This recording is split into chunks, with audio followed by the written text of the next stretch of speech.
나는 배성우를 만난 이후로 날 좋아하지 않았던 적이 없다는 걸.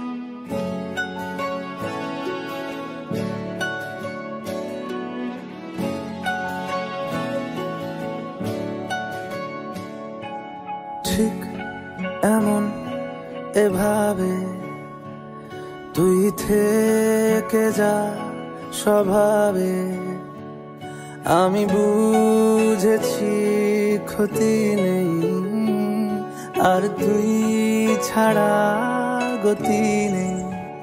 ছুঁয়ে দে আঙুল ফুটে যাবে ফুল ভিজে যাবে গা, কথা দেওয়া থাক গেলে যাবে